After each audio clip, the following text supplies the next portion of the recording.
C'est vrai que si à New York, il n'y a pas beaucoup de monde qui peut bénéficier d'un jardin ou d'un petit espace extérieur. Donc, les gens sortent faire leur exercice. Je pense que c'est pour ça d'ailleurs qu'il n'y a pas de contrôle. C'est difficile de garder des gens enfermés dans des petits espaces, parce qu'à New York, les appartements sont plutôt petits. La sécurité de l'emploi est plutôt précaire et du coup, il y a beaucoup de personnes qui souhaitent vraiment travailler pour pouvoir avoir un revenu.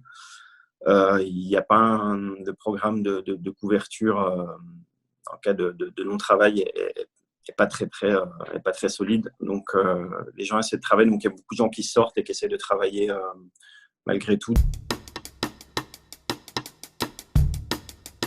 Ce navire hôpital qui est arrivé à New York, qui est quand même un navire de la Navy, qui est un bâtiment de guerre. Donc c'est un navire hôpital, mais qui est assez impressionnant. Donc on a vraiment l'impression d'être en état de guerre. Depuis hier, il y a beaucoup de troupes qui ont été déployées à New York, notamment du personnel médical, mais du personnel militaire. Donc c'est pareil, on a vraiment cette ambiance de guerre ici à New York. Donc c'est assez frappant. Par contre, justement, cette arrivée des militaires, donc ça, c'est du personnel qui va aider le personnel médical à New York, va vraiment donner un coup de main et du coup, ça va vraiment permettre de passer la crise malgré un manque de ressources médicales. Le gros point noir ici, c'est ce qu'indique le maire de New York, Bill de Blasio, c'est les équipements en respirateur.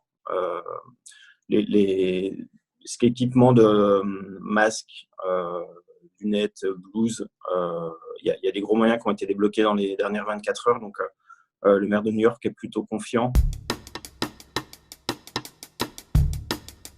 On a toujours cette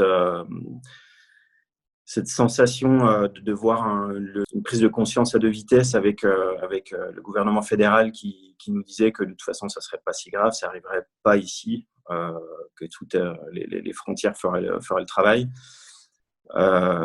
Et un maire de New York et le gouverneur Cuomo également de l'État de New York qui ont prévenu depuis longtemps qu'il y aurait des problèmes à New York. C'est une ville où il y a énormément de passages, donc on était sûr que ça arriverait jusqu'ici. Après, on n'était pas tellement conscient de l'ampleur du problème. Les discours ne sont pas toujours concordants, donc c'est ce qui fait un peu peur.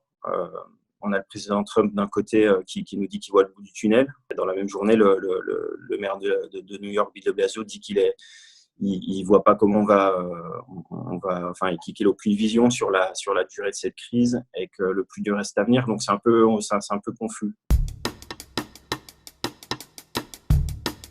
La presse américaine a porté un regard sur la gestion de la crise en Europe il y a 3 semaines, un mois, qui était une gestion de crise qui n'était pas bonne, une Italie qui était mal préparée. Maintenant, le discours change un peu parce qu'ils se rendent compte que c'est pas si facile que ça et qu'ils sont un peu dans la même situation.